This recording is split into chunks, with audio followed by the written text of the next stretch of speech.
যে বাড়ি তারা আমাদেরকে সমস্ত ফিতনা ফাসাদ হইতে হারান হয়ে মুয়াজ্জিনের আযানটাকে সামনে গুনাহ থেকে বেঁচে আযাবের ভয়ে জান্নাতের আশায় পর মালিকের সব থেকে মনোনীত জায়গা মসজিদ এবারে আগে আগে আসার বসার তৌফিক দান করেছে। দৈনিকাত নামাজকে সামনে রেখে এত দুর্যোগময় অবস্থার মধ্য দিয়ে আগে আগে আসার তৌফিক মালিক দিয়েছে। এজন্য সেই মালিককে খুশি করার উদ্দেশ্যে কালিমাতুশ শুকর আদায় করছি। আলহামদুলিল্লাহ। মেরে মুহতারাম ইসলামীয় মহান রব্বুল আলামিন আল্লাহ তাআলা রব্বুল আলামিন বলেন সূরা ইব্রাহিমের 6 নম্বর আয়াতে আল্লাহ তাআলা বলেন লা ইন শাকারতুম লা আযীদান্নাকুম ওয়া লা ইন কাফারতুম ইন আযাবি লাশাদীদ। বান্দা তুমি আমি আল্লাহ তাআলার নিয়ামত দিয়ে যে সময় নিয়ামতের শুকরিয়া আদায় করবা, আমি মালিক তোমাদের ওই নিয়ামতের শুকরিয়া আদায় করার কারণে আমি আল্লাহ তাআলা ওই নিয়ামতকে বৃদ্ধি করে দেব। সুবহানাল্লাহ। যদি তোমরা আমার নিয়ামতকে ভালোবাসা দিয়ে কথাটা বললেন মালিক, এরপরে ভয় দেখায় বললেন ওয়ালাইন কাফারতুম, দেখো যদি না শুকরিয়া করো আমি কি করবো জানো? না আযাবি লাশাদীদ, নিয়ামত ছেড়ে দেবো এবং কঠিন থেকে কঠিনতম আযাবে আমি আল্লাহ তাআলা তোমাদেরকে গ্রেফতার করে রাখবো। সকলে বলে নাউযু বিল্লাহ। মুহতারাম হাজিরিন, আমরা এর আগে সপ্তাহে শুনতেছিলাম সূরা মায়েদার 12 নম্বর আয়াতে কারিমার তাফসীর। মালিক বলেছেন হযরত মুসা আলাইহিস সালাতু ওয়াস সালামের 12 জন প্রতিনিধি নাকিব তারা ছিলেন, তাদের প্রতিনিধি ছিলেন, তারা সমাজ চালাইতেন, সমাজের মধ্যে বলছিলেন। তাদেরকে তারা এবং মুসা আলাইহিস সালাতু ওয়াস সালাম মালিকের সাথে দেখা করার জন্য গেছিলেন। বারবার বারণ করার পরেও মালিক বলছেন আমার সাথে দেখা করে না, আমি তোমাদের সাথে আছি, তোমরা আমাকে দেখতে চাও না। তোমরা যদি 5টা কাজ করতে পারো সমাজের মধ্যে তাহলে আমি তোমাদের সাথে আছি। এই কথাগুলো আমরা শুনতেছিলাম। মালিক বলছেন 5টা কাজ যদি সমাজে করতে পারো তাহলে আমি তোমাদের সাথে আছি, আর যদি 5 কাজ না করো তাহলে আমি তোমাদের সাথে নেই। এখন দেখার বিষয় যে মালিক আমাদের সাথে আছেন কিনা, ওই 5 কাজের মধ্যে আমি জড়িয়ে আছি কিনা, ওই 5 কাজ আমার দ্বারা দুনিয়ায় কায়েম হচ্ছে কিনা, ওই 5টা কাজ আমি দুনিয়ায় করতেছি কিনা। আল্লাহ তাআলা রব্বুল আলামিন সূরা মায়েদার 12 নম্বর আয়াতে কারিমায় বলেন লা ইন আকামতুমুস সালাতা ওয়া আতাইতুমুজ যাকাত ওয়া আমানতুম বিরুসুলি ওয়া আযযারতুম ওয়া aqradতুমুল্লাহা qardan hasanan লাউকাফিরান্না আনকুম সাইয়্যাতিকুম।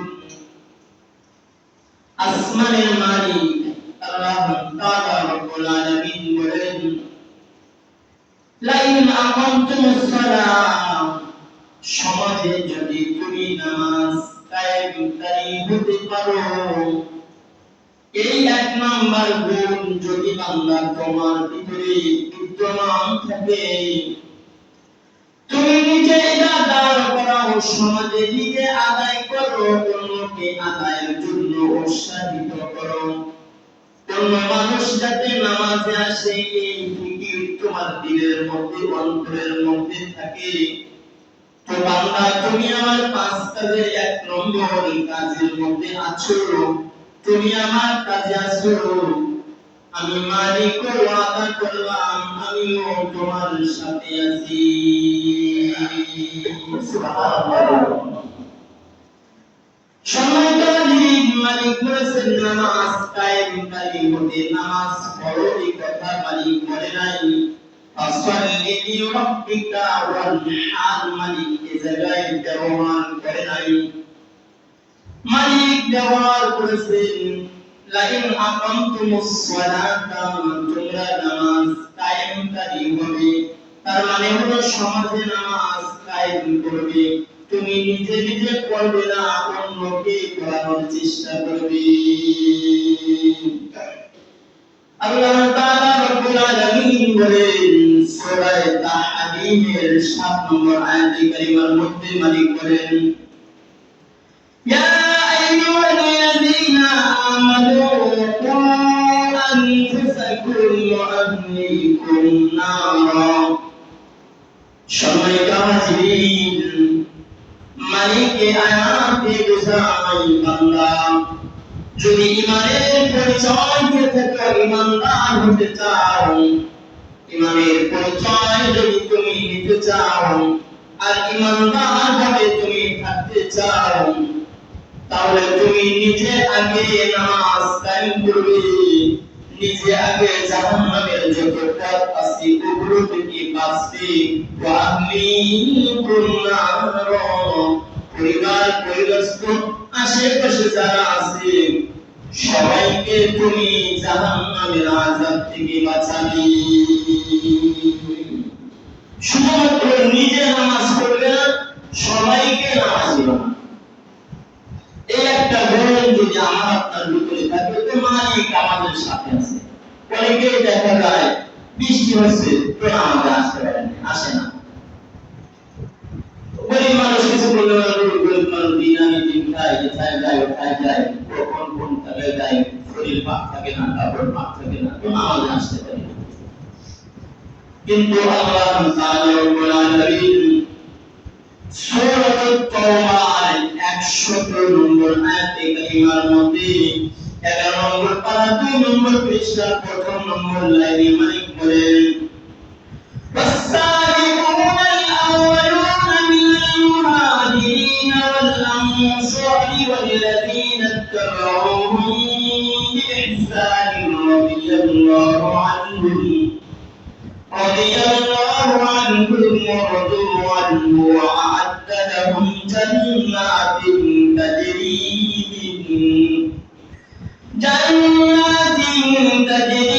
من تحتها الأنهار ذلك الفوز العظيم। আসমানের মালিক আল্লাহ তাআলা রব্বুল আলামিন বলেন বান্দা তুমি যদি একটা ধর্মের পথে সহযোগী হও, তার মানে মুহাজির যারা ছিল, আনসার যারা ছিল, তার মানে মালিক রাদিয়াল্লাহু আনহুম যারা আল্লাহর নবীর সাহাবী ছিল তাদের অনুসরণ তুমি করতে পারো। وَأَعَدَّ لَهُمْ جَنَّاتٍ تَجْرِي, তাহলে আমি আল্লাহ তাআলা তোমাদেরকে এমন জান্নাত দান করব যার তলদেশ দিয়ে নহর প্রবাহিতমান আছে, এমন নহর আছে, দুধের নহর আছে, মধুর নহর আছে, শরাবের নহর আছে। আমি ওয়াদা করলাম এগুলো তোমাদেরকে দিব। মুহতারাম হাজিরিন, সাহাবায়ে নঈন যে জায়গায় সময় পেতেন ওই জায়গায় নামাজে দাঁড়িয়ে যেতেন। মসজিদে নববীতে তো কি হইছে, মসজিদে নববীতে ওই সময় যাইতে পারি না, কিন্তু নামাজে দাঁড়ায় গেছে। আব্দুল্লাহ আনসারী একটা ঘটনা বর্ণনা করেছেন।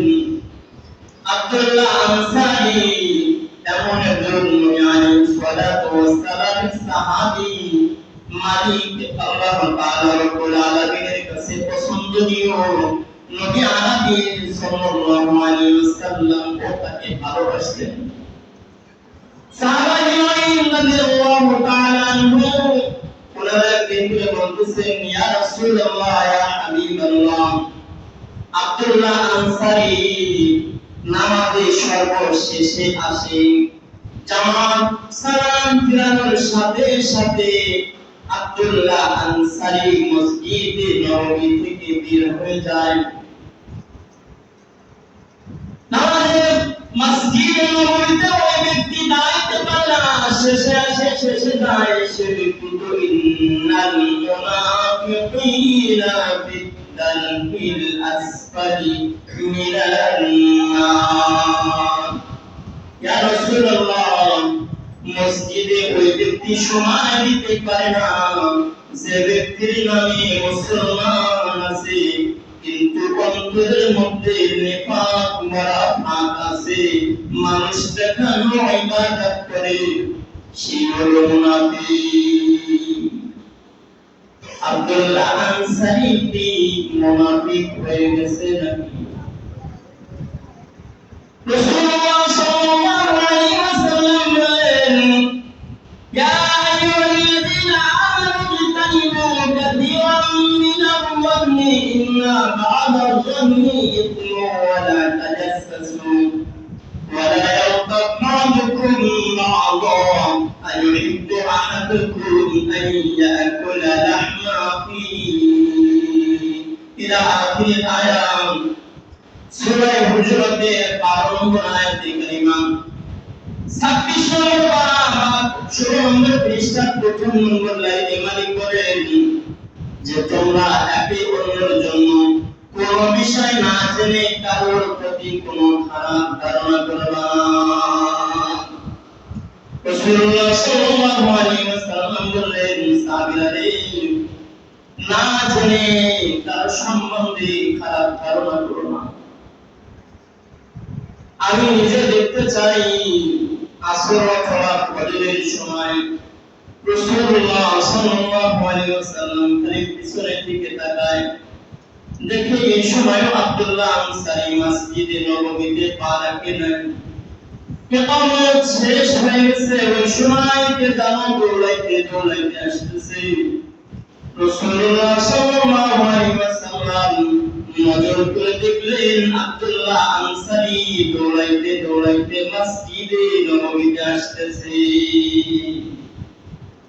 রাসূলুল্লাহ সাল্লাল্লাহু আলাইহি ওয়াসাল্লাম নামাজ আদায় করলেন। নামাজের পরে তাসবিহ তাহলিল করার পরে পিছনে তাকায় দেখে আব্দুল্লাহ আনসারী মসজিদে নববীতে নাই। সাহাবায়ে দাঁড় দিয়ে বললেন, সাহাবারা আমি নিজে আমার আব্দুল্লাহ আনসারীর খবর নিতে চাই, কেন সে এমনটা করে আমাকে জানতেই হবে। নামাজ পড়ার পরে নাম দিয়ে বললেন, সাহাবারা কেসে আমার আব্দুল্লাহ আনসারীর বাড়ি আমাকে নিয়ে চলো। সাহাবায়ে নয়না করে বিরত হয়ে আব্দুল্লাহ আনসারীর বাড়িতে গেলেন। বাড়ির সামনে দিয়ে রাসূলুল্লাহ সাল্লাল্লাহু আলাইহি ওয়াসাল্লাম ডাক দিলেন, সাহাবারা তোমরা কেউ ডাকবা না, আমি আমার আব্দুল্লাহ আনসারীকে নিচে ডাকবো। আমার কথা শোনার পরে আব্দুল্লাহ আনসারী ভিতরে থাকতে পারবে না, সঙ্গে সঙ্গে বাহিরে চলে আসবে।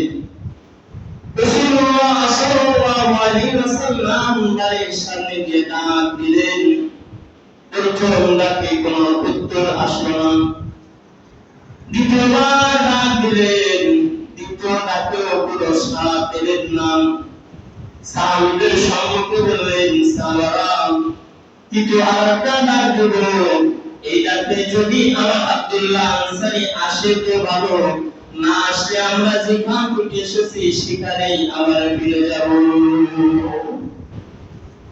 তারপরে নবী আলাইহিস সালাতু ওয়াস সালাম মেসেজ দিলেন, কারোর বাড়িতে ঢোকার আগে তার অনুমতি নিবান, তাকে ডাক দিবান, যদি কোনো উত্তর আসে ঘরে প্রবেশ করবান, আর যদি কোনো উত্তর না আসে বাড়ির ভিতরে ঢুকবান।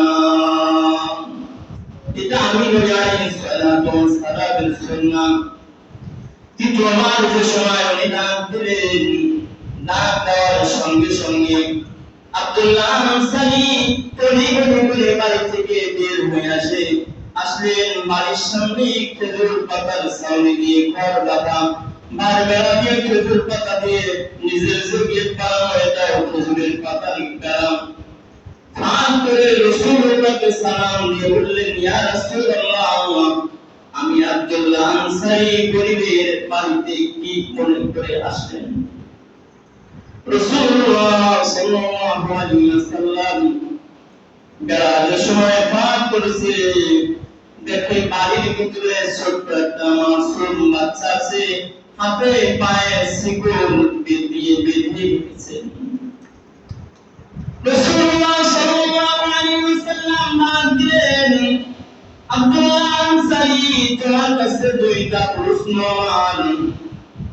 আমি তোমাকে ডাক দিলাম, তুমি প্রথম ডাকে সাড়া দিলা না, তুমি কি আমার ডাক শোনো নাই রে? দ্বিতীয় ডাক দিলাম, তুমি সাড়া দিলা না, তৃতীয় ডাকে দেরি করে আসলাম। দ্বিতীয় নম্বর প্রশ্ন হলো, তোমার বাড়ির ভিতরে কচি মাসুম একটা বাচ্চা হাতের ভিতরে শিকল লাগায় বেঁধে রেখেছো কেন? কি অপরাধ সে করেছে? আব্দুল্লাহ আনসারী কেঁদে ফেললেন, অঝোর হয়ে কাঁদলেন। রাসূলুল্লাহকে ডাক দিয়ে বললেন, ইয়া রাসূলুল্লাহ, আপনি আমার শরীরের দিকে তাকায় দেখেন, আমার গায়ে একটা চাদর আছে, উপরের দিকে টান দিলে নিচে ফাঁকা হয়ে যায়। আমি এত গরিব মানুষ যে, এত গরিব মানুষ, একটা চাদর ছাড়া আমার বাড়িতে আর কোন চাদর নাই রে। আমি উপরে পড়লে নিচে ফাঁকা হয়ে যায়, নিচে পড়লে উপরে ফাঁকা হয়ে যায়। আর এই একটাই চাদর আমার, আপনি মনে হয় দেখেছেন, আমি আসরের রক্তে নামাজ আপনার জামাতে পড়লাম, পরে সঙ্গে সঙ্গে আমি সালাম বাড়ি থেকে বের হয়ে আসলাম, মসজিদ থেকে বের হয়ে বাড়ির ভিতরে আসলাম। বাড়ির ভিতরে এসে আমি ওই কাপড়টা খুলে আমার স্ত্রী বাড়ির ভিতরে গর্ত পোষাচ্ছে, ওই গর্তের ভিতরে আমার স্ত্রীকে আমি লুকায় রেখেছি। আর আমি ওই কাপড়টা পরিধান করে নামাজে গেছিলাম, যেহেতু আসলে রক্তে বেশি সময় থাকে না, এই জন্য আমি ঘড়ি করে মসজিদ থেকে বের হয়ে এসে ওইটা খুলে আমার স্ত্রীকে দিয়েছি। স্ত্রী যে সময় নামাজে দাঁড়ায় গেছে, নবী ওই সময় মাত্র আপনি আমাকে ডাক দিয়েছেন। আমি গর্তের ভিতরে ছিলাম, পুরানো অবস্থায় ছিলাম, কেমনে বাড়ি থেকে বের হয়ে আসবো? দ্বিতীয় ডাক দিয়েছেন, আমার পরিবার পর্যন্ত শুকায় যায়, আপনার ডাকে সাড়া দিতে পারি না, আমার মন চায় আপনার সামনে দাঁড়ায় যাবে। আপনি তো এমন যে আপনাকে দেখলে মানুষের ক্ষুধা নিবারণ হয়ে যায়, কিন্তু আমি এত গরিব যে আমার একটা চাদর ছাড়া আর কোন চাদর নাই রে। তৃতীয় সময় আপনি সালাম দিয়েছেন, ওই সময় আমার বিবি ওটা খুলে আমাকে দিয়েছেন, বিবি গর্তের ভিতরে আছেন, আর আমি ওটা খুলে তড়িঘড়ি করে আপনার সালামের উত্তর দিলাম।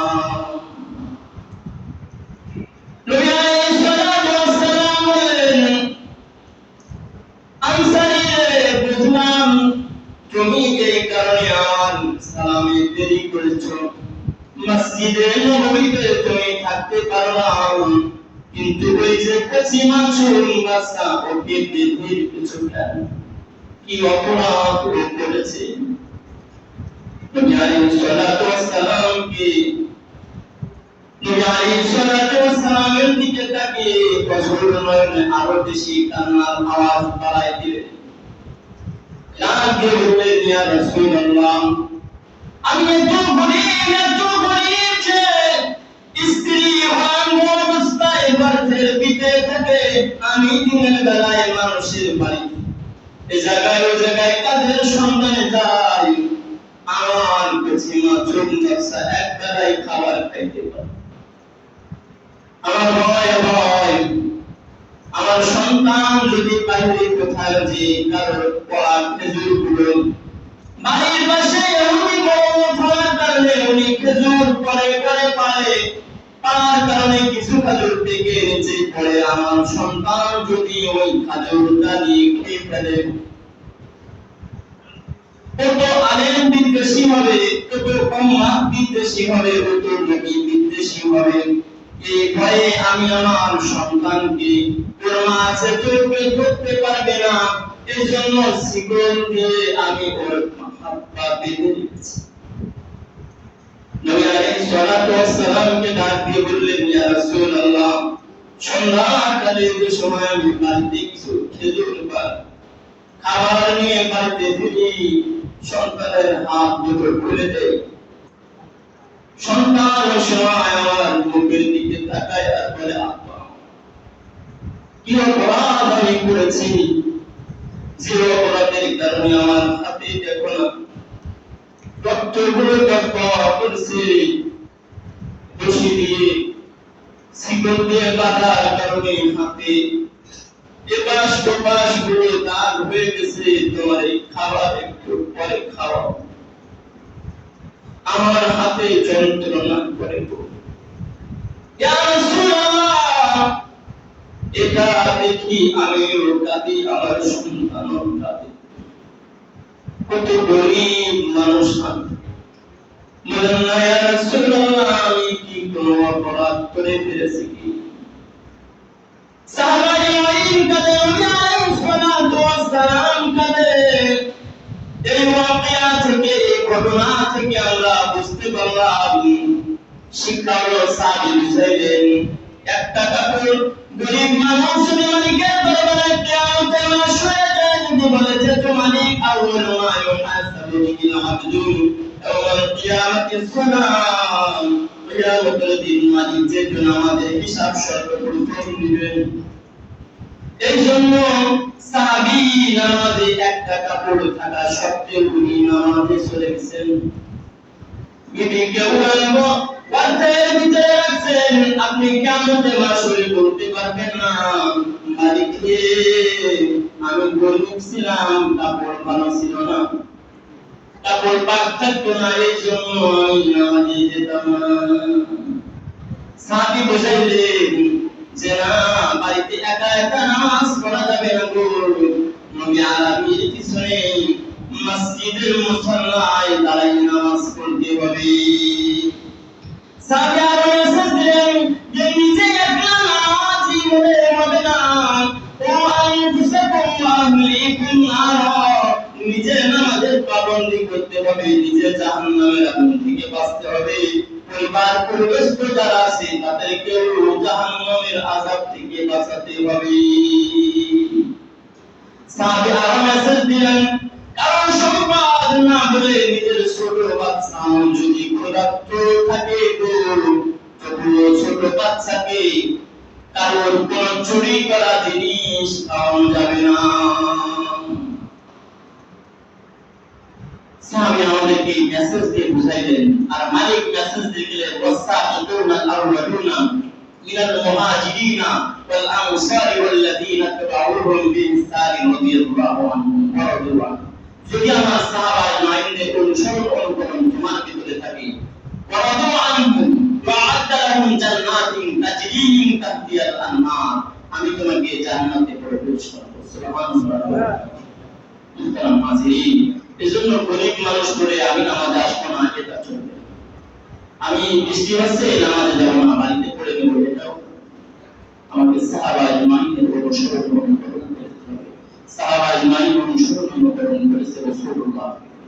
আল্লাহ তাআলা আমাদের সবাইকে যা কিছু শুনলাম এর উপর আমল করার তৌফিক দান করুন। আমিন। ওয়া আখিরু দাওয়ানা আলহামদুলিল্লাহি রাব্বিল আলামিন। যারা সুন্নাত পড়ে এগুলো মুসলমান জাতিকে তামাম